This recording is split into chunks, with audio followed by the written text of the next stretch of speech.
transgender, but I'm not transgendered, nor am I a tranny, and I'm not born in the wrong body, nor am I a boy in a girl's body.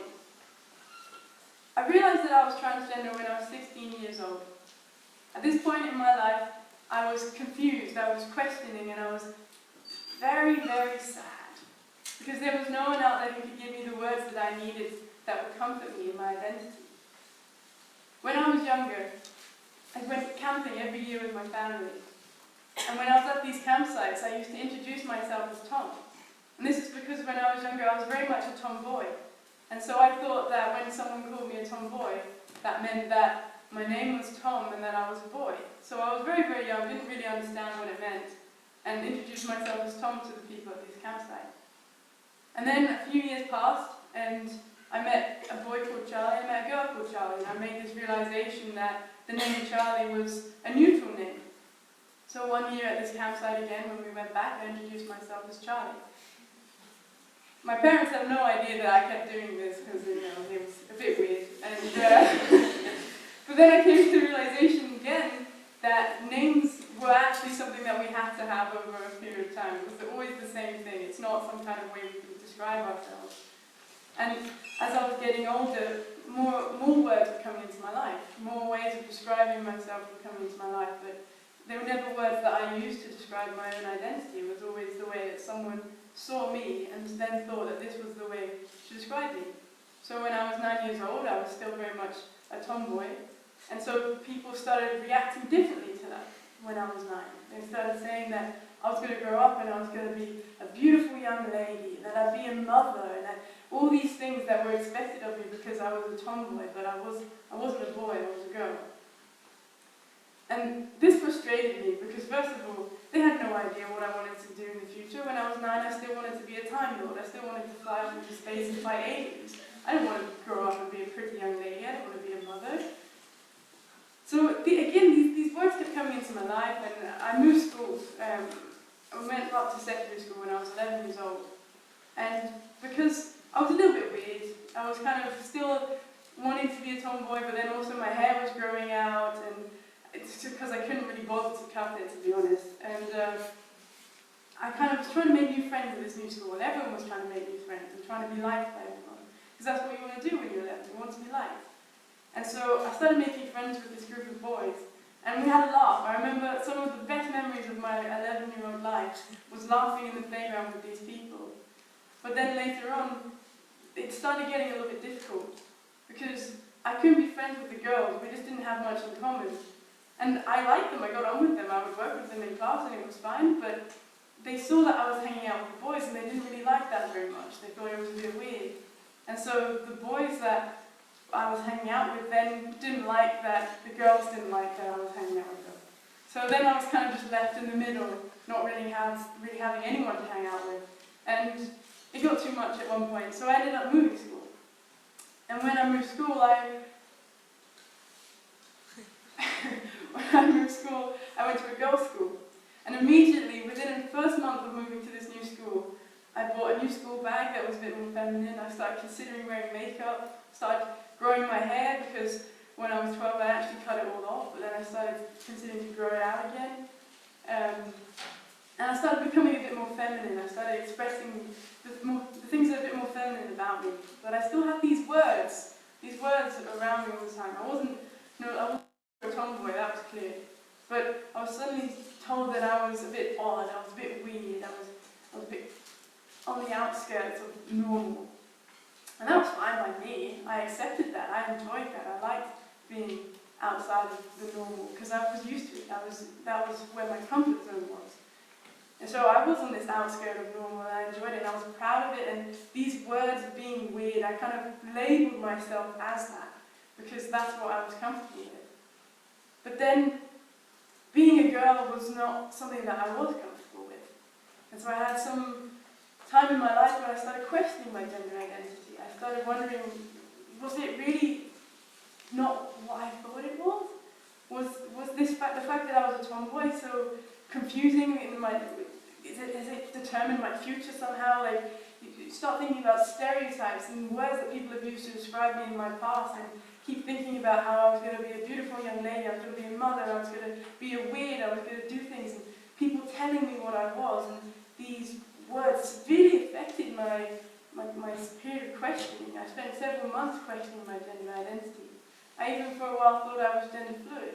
And for those who don't know, gender fluid is someone who experiences that their gender varies over time. And what I was experiencing was a variation of wanting to be more masculine, wanting to be more feminine over time. And when I realized that this was different from gender identity, this was purely things that are seen as masculine or feminine, and these ideas of what is masculine and feminine can change so much over time. Once I realized that this was separate from gender identity, then I realized that actually I'm transgender. And I remember I woke up one day and the word transgender was in my mind. It was there. I could see it just flowing around in there with all the other teenage stuff, and I could feel it. I could feel it, and it was right. But I still spent the rest of the day Googling and YouTubing the word transgender. And I came across some amazing people on YouTube, some very inspirational trans people on YouTube who, if you have time, I would highly recommend you go and watch their videos. And so I realized that then suddenly I was part of a community, and I felt at home. And all this kind of confusion and sadness that was built up inside of me, suddenly I just felt this release, all because of one word. And the word was transgender. And I had this community of support, I had this word which explained my feelings, and it was great. But explaining it to other people wasn't so easy. I went to prom in a suit, but I was still wearing makeup, because that's what people were expecting of me. They were expecting me to wear makeup. And I found it hard to come out to people. I found it hard to explain to people what it was that I was feeling. So it just made a bit more sense to, go out there, but then also kind of still be wearing makeup, because that's what I was used to. And I was comfortable with that. But then it started to get quite irritating, trying to explain it and not really having the words there to explain how I felt, and always feeling like I had to prove my gender identity to people, but never feeling like I had the words. Well, it's been 2 years since this photo, and to be honest, the words, they're not all there, but they're definitely a lot more than there was 2 years ago. And I find it a lot easier to talk about my gender identity, and I find it a lot easier to express how I feel about it, because throughout these 2 years, I've been becoming more involved with the trans community, I've been doing more Googling and more YouTubing, and you start to have these words in your vocabulary that you can use to describe to people. But what I realized is that the words that I was using were not always words that other people could understand. So there was this barrier between me trying to explain myself and people not knowing what I was saying. It was all kind of just a made-up language to other people. You may never have heard of the word transgender before. You may have never met a trans person before. And if you haven't, hello. And I realized that this language that I was speaking, it wasn't a common language. And when you look at the media today, you see that the way that trans people are spoken about is very different to how a trans person would describe herself. So if we think back to some of the things that I said earlier, I'm not transgendered. And that's because, well, it's not a verb. It's not something that I'm doing. It's not a past tense, something that has been done onto me. It's not some kind of sickness that has happened to me in my life. I'm not transgendered. I'm a transgender person. I'm a person who is also happens to be transgender. And I'm not a tranny. Some people are trying to reclaim this word and go for it, but I personally feel like it's offensive. I've only ever heard it being used in offensive ways towards me, and so I'm not a tranny, for those of you who thought it would be funny to say that. I'm talking to my past, by the way. And I'm not born in the wrong body. And when I've said that over the past week, people have given me kind of a quizzical look, like how? Isn't that what people say when they're trying to describe what transgender means? And when I explained it to them, they go, oh, of course, well, that makes sense. And it's because, well, I can't be in the wrong body. It's my body. What's wrong with that? I was born in this body. It's my body. I own it. I live it. I will always live in this body. How can it be wrong? So first of all, this statement is incorrect. And then second of all, well, it creates severe negative connotations about transgender people's bodies. There are a lot of trans people who don't want to transition. They don't want to physically change the way that they look. But people expect them to, because the language that is being used in our day-to-day media is born in the wrong body. And I've faced, over the past 2 years of realizing that I was trans, I've faced severe body issues because I have created this idea of my body being the wrong body. And it just makes me uncomfortable that other people also think that way. And our words can severely impact the way that we view other people, and especially when it comes to trans people. And saying that someone is born in the wrong body can be life-destroying, it can be devastating. And for the same reasons, I'm not a boy in a girl's body. Because, well, yes, I'm a boy, but I'm in my body, so therefore it's a boy's body. Kind of makes sense.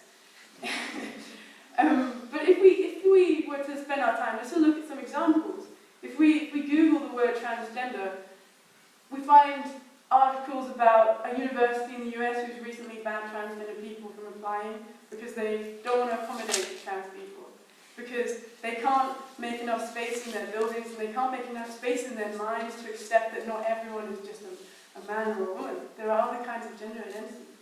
You also find that waiting times for transgender patients are ridiculous, and this can be waiting times for anything, for psychological support, for hormone therapy, for surgeries, anything. And then also, bathroom bill.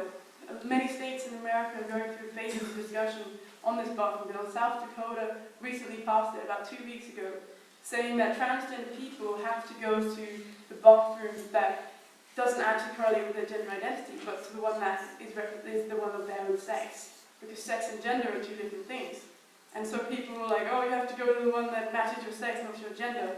And obviously this is very dangerous for trans people. Trans people walking down the street are also at risk of being attacked and so on. It might sound a bit ridiculous, but I don't want to go to the US for university because I hear these statistics about suicide rates and murder rates in the US, and it's terrifying.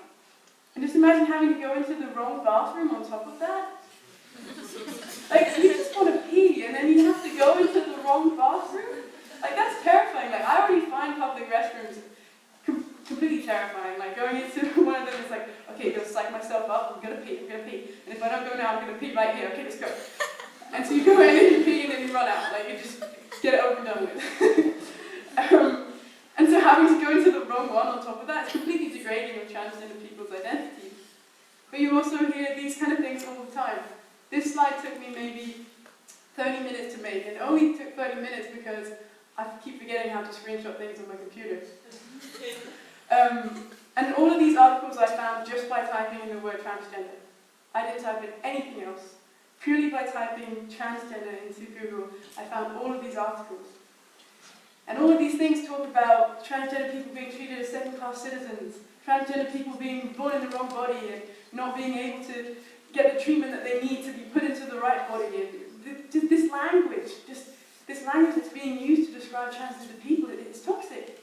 And it infuriates me. I had to take a break after making the slide because I was just getting so mad about it, because it's wrong. As I've said, I'm not born in the wrong body. But also, it's not just bad for transgender people, it's bad for everyone. Because if we continue to talk about trans people the way that we do, we're also creating negative imagery towards our own gender identity. Maybe if you are cisgender, so you identify with the gender that you were assigned with at birth. You know, creating these boxes and these labels is forcing people into these expectations. Because I was born a girl, I was expected to be a mother. And I didn't like that. And so I decided that I didn't want to be a parent at all, because people kept telling me I was going to be a mother and I didn't want to. And then actually, about 2 months ago, I actually came to the realization that actually I do want to be a parent, but I don't want to be a mother, I want to be a father. And I spent 8 years of my life telling myself that I didn't want to have kids, because I had the idea that I would have to be a mother. And it's words, it's all words flying around there: mother, father, parent, girl, boy, tomboy, weirdo. All these things flying around that kind of people are defining our identities for us. So what we need to do is to stop using words like transgender, born in the wrong body, forcing people into labels that maybe they don't identify with. And we need to be more accepting. And so that might mean changing laws, stopping this bathroom bill getting into places in America, creating better chances for transgender people to get the access to medical attention that they need, making it easier for people to come out, to be able to explain themselves and to be understood, making it easier for trans people to find a community that they can talk to real people, not just people on YouTube. And for all these things, it sounds like a lot, but there's one thing that we have to do, and we can all do it. And I challenge you today to do these things with me, and that's just to change the way that we speak about gender identity. I challenge you to start using they as a singular pronoun, because they is a neutral pronoun. It doesn't make assumptions about someone's gender identity, and it leaves the door open for that person to be whoever they are. And it might sound a bit confusing and a bit difficult for people at first, but once you get into the habit, it just comes so naturally. Because often if you're telling a story about someone that someone doesn't know, then they is completely natural. And it's actually quite interesting to see what the image that people create in their minds throughout what else you've told them about this person. So I challenge you to use they as a neutral pronoun. And I challenge you to stop saying things like born in the wrong body. I challenge you to educate yourselves and the people around you about other gender identities and start using the vocabulary that is necessary for that. And so my initial point is that we don't have to wait for lawmakers and politicians to make trans lives better. We can do it ourselves. And all we need to do is change the way that we talk about gender identity. Thank you.